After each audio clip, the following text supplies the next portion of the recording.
جئیں ہم کس کے لیے۔ وہ میری دوست تھی، بہت ہی پیاری سی منموہنی لڑکی تھی اور اس کا نام عائشہ تھا۔ ہم سب پیار سے اس کو عائشی پکارتے تھے۔ آج بھی ان دنوں کو یاد کرتی ہوں جب ہم ساتھ پڑھا کرتے تھے تو دل خون کے آنسو رونے لگتا ہے، کیونکہ وہ بہت بھولی بھالی اور معصوم تھی۔ کوئی نہیں جانتا تھا کہ اس کی قسمت ایسی ہوگی۔ وہ ایک غریب باپ کی بیٹی تھی، مگر اس کی عادتیں اس قدر سلجھی ہوئی تھی کہ غربت میں جو عیب ہوتے ہیں وہ اس میں نہیں تھے۔ اس کا باپ غریب ضرور تھا مگر خوددار تھا، محنت مزدوری کرتا اور اپنے بچوں کا پیٹ رزق حلال سے بھرتا تھا۔ غربت میں بھی خدا نے عائشہ کو حسن کی دولت سے نوازا تھا۔ دکھ کی بات یہ تھی کہ اس کا کوئی بھائی نہ تھا، جس کا غم اس کے باپ کو بہت تھا۔ مفلسی میں تو بیٹیاں بوجھ ہوتی ہیں، ان کو پالنا ہی ایک امتحان ہوتا ہے، پھر تعلیم دینا اور شادیاں کرنا ایک غریب آدمی کی تو کمر ہی ٹوٹ جاتی ہے۔ یہی سبب تھا کہ اس کا والد اکثر کہا کرتا تھا کہ 4 بیٹیاں ہونے کی وجہ سے میری کمر ٹوٹ گئی ہے، ان میں سے اگر ایک کو خدا بیٹا بنا دیتا تو یہ ٹوٹی ہوئی کمر پھر سے جڑ جاتی۔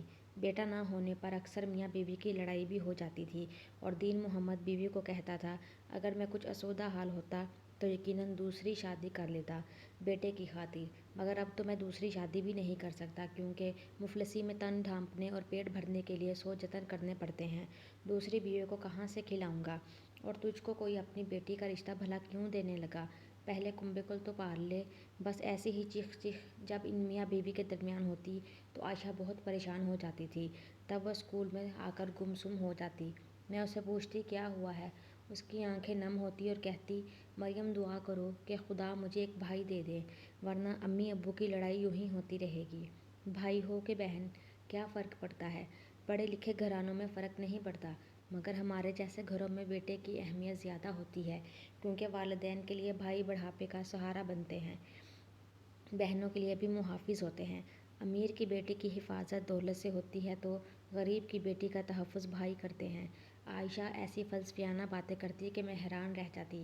وہ بہت ذہین تھی، قدرت نے اسے اچھا ذہن تحفے میں دیا تھا، لیکن وہ بڑی مشکل سے تعلیم حاصل کر رہی تھی۔ اس کے ایک ماموں اور خالہ پڑھے لکھے تھے اور انہی کی وجہ سے اس کو بھی اسکول جانا نصیب ہوا تھا، ورنہ اس کے ددیال والوں نے بڑی مخالفت کی تھی کہ ہمیں عائشہ کو نہیں پڑھانا، ہمارے یہاں لڑکیاں نہیں پڑھا کرتی۔ دنیا کہاں جا رہی ہے مریم؟ ہمارے خاندان والے وہیں کے وہیں ہیں، کنویں کے مینڈک، وہ جھنجھلا کر کہتی۔ جب چچا پھپھو آتے ہیں مجھے چھٹی کرنی پڑتی ہے تاکہ وہ ابو کے کان نہ بھریں، ورنہ وہ میرا اسکول جانا بند کروا دیں گے۔ بیچاری عائشہ کو بڑے مسائل درپیش تھے جو ہمیں نہیں تھے۔ مثلاً اس کے پاس ایک ہی یونیفارم تھا جس کو روز رات کو اس کو دھونا پڑتا، کیونکہ صبح وہی دوبارہ پہن کر اسکول جانا ہوتا تھا۔ اگر کبھی صابن گھر میں ختم ہو جاتا تو وہ اسکول یونیفارم کو خالی پانی سے کنگھال کر صاف کرتی تاکہ کم از کم پسینے کی بو نہ رہے۔ اس کے پاس ٹوتھ پیسٹ خریدنے کے لیے پیسے نہیں ہوتے تھے، لہٰذا وہ کوئلے کا منجن خود گھر میں بنا کر رکھتی تھی اور صبح سویرے اس منجن سے دانت صاف کر کے آتی تھی۔ کاپیوں پنسل وغیرہ کے لیے ہمیشہ تنگ رہتی تھی۔ اگر جوتا ٹوٹ جاتا تو بکسوے سے جوڑ کر پہن لیتی، مگر وہ پڑھائی میں طاق اور اول نمبر پر تھی، اس لیے اس کی عزت کپڑوں سے نہیں، اس کی اپنی لیاقت سے تھی۔ پھر وہ حسین اس قدر تھی کہ جیسے 14ویں کا چاند ہوتا ہے، گویا خدا نے اس کو اپنے ہاتھوں سے فرصت میں بنایا تھا۔ سچ ہے، اللہ پاک بے نیاز ہے، اگر وہ کسی کو کسی شے سے محروم رکھتا ہے تو دوسری نعمت سے نواز دیتا ہے۔ عائشہ میں سیرت کی خوبیوں کے ساتھ ساتھ بے پناہ اعتماد تھا۔ وہ جب مباحثوں اور تقریری مقابلوں میں حصہ لیتی تو نمبر 1 ہوتی تھی۔ غربت کے باوجود اعتماد کی دولت سے مالا مال تھی۔ وہ غربت کے حلیے میں بھی امیر نظر آتی تھی، یہی وجہ تھی کہ وہ ہر بات میں آگے آگے ہوتی تھی اور احساس کمتری اس کو چھو کر بھی نہیں گیا تھا۔ ہم نے اکٹھے میٹرک پاس کیا۔ عائشہ نے میٹرک میں ٹاپ کیا تو سبھی قریبی عزیز اس کے باپ کے سر ہو گئے کہ لڑکی کو اسکالرشپ ملے گا، تم پر بوجھ نہ رہے گا، اس کو کالج میں پڑھاؤ، پڑھ لکھ کر تمہارا بازو بنے گی، کچھ بن جائے گی تو تیرا سر فخر سے اونچا ہو جائے گا، تمہارا بیٹا نہیں ہے تو یہی تمہارا بیٹا ہے، اس کو بیٹا سمجھ کر پڑھنے دو کیونکہ لائق بچی ہے۔ غرض سب لوگوں کے کہنے سننے پر باپ راضی ہو گیا اور اس کو کالج جانے دیا۔ حالانکہ ہمارے علاقے میں اس وقت صرف ایک ہی کالج تھا جس میں لڑکے اور لڑکیاں اکٹھے پڑھتے تھے، لڑکیوں کے لیے الگ سے کوئی گرلز کالج نہیں تھا۔ ہمارے کالج میں ایک کامران نامی لڑکا پڑھتا تھا جو ایک امیر ترین باپ کا بیٹا تھا۔ اس کے والد بہت ساری زمین اور جائیداد تھی۔ کامران کی ماں فوت ہو چکی تھی اور باپ کو عمارت کا بہت غرور تھا، کیونکہ دولت تھی کہ گھر میں سمائی ہی نہیں تھی۔ کامران کے باپ کا نام قائم خان تھا۔ وہ ایک برا آدمی تھا اور اس کی بد خصلتوں کو علاقے کے سارے لوگ جانتے تھے۔ تاہم اس کے سیاسی اثر و رسوخ کی وجہ سے کوئی بھی شخص اس کے منہ کو آنا پسند نہیں کرتا تھا۔ کامران کا باپ دن رات رنگینیوں میں گم رہتا۔ وہ اپنے نفس کو خوش کرنے میں اس قدر غافل ہو چکا تھا کہ اپنے بیٹے کو بھی خاطر میں نہیں لاتا تھا۔ اس کو کوئی فکر نہیں تھی کہ کامران پڑھ رہا ہے یا نہیں اور اس کی کلاس میں کیا پوزیشن ہے۔ باپ کی اس غفلت کی وجہ سے کامران من مانی زندگی بسر کرنے لگا۔ وہ کالج ضرور جاتا تھا مگر تفریحاً۔ پڑھنا اس کے لیے کوئی مسئلہ نہ تھا۔ ایک امیر باپ کا بیٹا ہونے کی وجہ سے لڑکی بھی اس کے آگے پیچھے پھرتے تھے اور اس کی دوستی کے خواہاں رہتے تھے۔ یہ چند مطلبی لڑکے تھے جو کھیل کود کر اپنا شعور سمجھتے تھے اور پڑھائی سے دور بھاگتے تھے۔ انہی میں ایک بلال اور دوسرا کمال تھا اور تیسرے دوست کا نام عمار تھا۔ کامران بذات خود برا لڑکا نہیں تھا۔ وہ پڑھنا چاہتا تھا مگر ماں نہیں تھی اور باپ بھی گھر میں اکثر غیر موجود ہوتا تھا۔ صرف ملازم ہوتے تھے جن سے وہ کیوں دبتا۔ بس وہ کالج کے بعد اپنے تینوں دوستوں کو گھر لے جاتا جہاں نوکر کھانا کھلاتے اور یہ دوست روز دعوت اڑاتے، وی سی آر پر فلمیں دیکھتے یا پھر فٹ بال کھیلتے۔ یوں کامران کو پڑھنے یا کالج کا کام کرنے کا موقع ہی نہیں ملتا۔ تبھی اس کی تعلیمی پوزیشن روز بروز کم سے کم تر ہوتی جا رہی تھی اور اب تو اساتذہ بھی اس سے شوقی رہنے لگے تھے۔ کامران کے دوست خود پڑھتے تھے اور نہ ہی اسے پڑھنے دیتے تھے، حتیٰ کہ کالج آ کر بھی کلاس میں آنے اور پیریڈ اٹینڈ کرنے کی بجائے وہ اس کو میدان میں لے جاتے اور فٹ بال کھیلتے۔ یوں کامران کا دل پڑھائی سے اچاٹ ہوتا گیا۔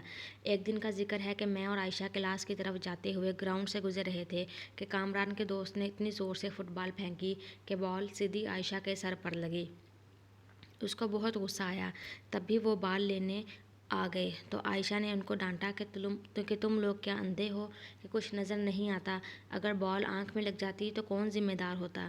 ہم ذمہ دار ہوتے، کامران کے دوستوں نے کہا تو عائشہ نے جل کر جواب دیا کہ تم خاک ذمہ دار ہوتے، تم جیسے پاگل تو بس ہر وقت فٹ بال ہی کھیل سکتے ہیں، ان کو ذمہ داریوں کا کیا احساس؟ یہ کہہ کر وہ میرے ساتھ کلاس کی طرف آ گئی۔ اسی وقت ایک لیکچرر کا ادھر سے گزر ہوا۔ انہوں نے ان لڑکوں کو کھیلتے پایا تو پاس بلا کر کہا کہ یہ کھیل کا پیریڈ نہیں ہے، لہٰذا جاؤ اور جا کر کلاس اٹینڈ کرو۔ تبھی یہ بھی کلاس میں آ گئے۔ اسی وقت لیکچرر اندر آ گئے اور سوالات کرنے لگے۔ سب نے ہاتھ کھڑا کیا مگر کامران اور اس کے دوست گم سم بیٹھے تھے۔ ٹیچر جانتے تھے ان لڑکوں کو کچھ نہیں آتا، بس انہوں نے باقی طلباء کو چھوڑ کر انہی سے سوالات شروع کر دیے۔ تینوں کو باری باری کھڑا کیا مگر تینوں میں سے کسی نے ان کے کسی سوال کا جواب نہیں دیا۔ پھر انہوں نے عائشہ سے کہا کہ ان کو جواب بتاؤ۔ عائشہ نے فوراً بتایا اور یہ شرمندہ ہو گئے۔ لیکچرر نے وارننگ دی کہ اگر تم تینوں کل تیاری نہیں کر کے آئے تو میں آپ لوگوں کو کلاس سے باہر کر دوں گا۔ پیریڈ ختم ہو گیا تو عائشہ نے ان سے کہا کہ بے عزتی کرانے سے بہتر ہے کہ پڑھ کر آیا کرو اور ہر وقت فٹ بال نہ کھیلا کرو۔ اس پر کامران بولا اگر تم مجھ سے دوستی کر لو تو وعدہ کرتا ہوں کہ کبھی فٹ بال نہیں کھیلوں گا بلکہ پوزیشن لوں گا اور تم کو ہرا دوں گا۔ چلو مقابلہ رہا۔ عائشہ نے اس کو چیلنج کیا۔ ہاں مقابلہ رہا، اس نے بھی لہجے کی مضبوطی سے اس چیلنج کو قبول کرتے ہوئے کہا۔ اگلے روز جب کلاس ہوئی تو کامران کو عائشہ کے برابر والی نشست ملی اور وہ کھیلنے بھی نہیں گیا، مگر جب لیکچرر نے سوالات شروع کیے تو وہ گھبرانے لگا۔ عائشہ نے اس کی کیفیت دیکھی تو مسکرا دی اور جب لیکچرر نے کامران سے سوال کیا وہ پریشان ہونے لگا۔ تبھی عائشہ نے سوال کا جواب پرچے پر لکھ کر اس کے آگے کر دیا۔ اس نے جواب پڑھا اور سر کو بتا دیا۔ اس روز سے ان دونوں کی دوستی ہو گئی۔ ایک روز کامران نے عائشہ سے عجیب سوال کر دیا۔ کہا کیا تم مجھ سے شادی کرو گی؟ یہ سوال سن کر وہ اداس ہو گئی۔ کہنے لگی کامران تم ایک امیر باپ کے بیٹے ہو اور میں ایک غریب باپ کی بیٹی ہوں، ہمارے اور تمہارے درمیان اتنا زیادہ فرق ہے کہ کم از کم اس جہاں میں تو ہماری شادی نہیں ہو سکتی۔ وہ کہنے لگا بس اتنی سی بات سے پریشان ہو، یہ کوئی پریشانی کی بات ہے ہی نہیں، کیونکہ میری نظر میں امیری غریبی کوئی معنی نہیں رکھتی۔ تم فکر نہ کرو، میں اپنے ابو سے بات کر لوں گا، بس تم اپنی رضامندی مجھے بتا دو۔ کامران کا خیال غلط نکلا کیونکہ امیری اور غریبی کا فرق معنی رکھتا تھا۔ جب اس نے اپنے باپ سے بات کی تو اس کے ابو نے نہ صرف صاف انکار کر دیا بلکہ کامران کو بہت ڈانٹا اور کہا خبردار آئندہ ان کم ذات لوگوں کا میرے سامنے نام بھی مت لینا، کیونکہ موری کی اینٹ چوبارے میں نہیں لگتی اور نہ ہی مخمل میں ٹاٹ کا پیوند لگ سکتا ہے۔ کامران بہت بدمزہ ہوا وہ باپ کا جواب سن کر مرجھا سا گیا، لیکن باپ نے اس کی ذہنی اذیت کا کوئی خیال نہ کیا، بلکہ اس کو کہہ دیا کہ میں تمہاری شادی اپنے دوست کی بیٹی ہینا سے کروں گا۔ وہ کروڑ پتی لوگ ہیں اور ان کا بہت بڑا بزنس بیرون ملک ہے۔ کامران ایف اے میں فیل ہو گیا۔ باپ نے اسے بیرون ملک تعلیم کے لیے بھجوانے کا انتظام کیا۔ وہ لندن جانا نہیں چاہتا تھا اور ہر حال میں عائشہ سے شادی کرنا چاہتا تھا۔ اس نے عائشہ سے کہا کہ ابو ایسے نہیں مانیں گے، تم میرے ساتھ نکل چلو، میں تم کو اپنی خالہ کے گھر لے جاؤں گا اور پھر ہم وہاں نکاح کر لیں گے۔ عائشہ بولی، میرے ابو کا کیا ہوگا، کیونکہ وہ مجھ کو بیٹی نہیں بیٹا سمجھ کر پڑھا رہے ہیں، میں ایسا ہرگز نہ کروں گی، بے شک عمر بھر شادی نہ ہو۔ انہی دنوں کالج میں سالانہ فنکشن ہوا جس میں کامران کے والد کو بطور مہمان خصوصی مدعو کیا گیا۔ جب وہ مہمان خصوصی بنے اسٹیج پر بیٹھے تھے، اسی وقت ان طلبات کو انعام دینے کے لیے اسٹیج پر بلایا گیا جنہوں نے اپنی کلاسوں میں فرسٹ پوزیشن لی تھی۔ عائشہ کو بھی بلایا گیا تھا اور قائم خان نے اس کو اول پوزیشن آنے پر انعام دیا۔ تب اس کو پتہ چلا کہ یہ وہی عائشہ ہے جس سے اس کا بیٹا شادی کرنے کو کہہ رہا تھا۔ بہرحال قائم خان اس لڑکی کی خوبصورتی سے بے حد مسحور ہوا اور وہ اس کے حسن میں کھو کر رہ گیا۔ آج گھر آ کر اس نے پہلا کام یہ کیا کہ اپنے بیٹے کا داخلہ انگلینڈ کرانے کے لیے اپنے دوست کو فون کیا، اور پھر جلد از جلد تمام عمل مکمل کرنے میں صرف 2 ماہ لگے اور کامران کو انگلینڈ بھیجوا دیا۔ اس کے بعد وہ قدم اٹھایا جس کے بارے میں کوئی سوچ بھی نہ سکتا تھا۔ قائم خان کی عمر 50 برس تھی، جبکہ عائشہ کی عمر صرف 17 سال تھی، مگر عمر کے اس فرق کو بھی پس پشت ڈال کر وہ صرف دولت کے زور پر عائشہ کے والد کے پاس گیا اور رشتہ طلب کیا۔ عائشہ کے باپ نے سمجھا کہ یہ اپنے بیٹے کے لیے آیا ہے، تبھی اس نے کہا، صاحب آپ بڑے آدمی ہیں اور ہم بہت غریب لوگ ہیں، پھر یہ رشتہ کیسے ہو سکتا ہے؟ کیوں نہیں ہو سکتا تین محمد؟ قائم خان نے کہا، امیر غریب سب انسان اللہ کی نظر میں برابر ہیں اور سب اسی کی مخلوق ہے، لہٰذا تم اس بات کو چھوڑو، ہاں اپنی شرطیں بتا دو، کہو تو تمہاری بیٹی کو ہم سونے میں تول کر لے جائیں، بنگلہ، زیورات، باغ، زمین جو کہو اس کے نام لکھ دیں گے۔ دین محمد بیچارہ پریشان تھا، کیا جواب دیتا؟ اس کو یقین نہیں آ رہا تھا ایک امیر آدمی اس کی مفلسی کے باوجود اس رشتہ داری پر اس قدر بے تاب کیوں ہے۔ اس نے جھجکتے ہوئے ہاں کہہ دی، مگر جب قائم خان نے کہا کہ وہ رشتہ اپنے بیٹے کے لیے نہیں بلکہ اپنے لیے مانگ رہا ہے تو دین محمد کے پیروں تلے سے زمین نکل گئی۔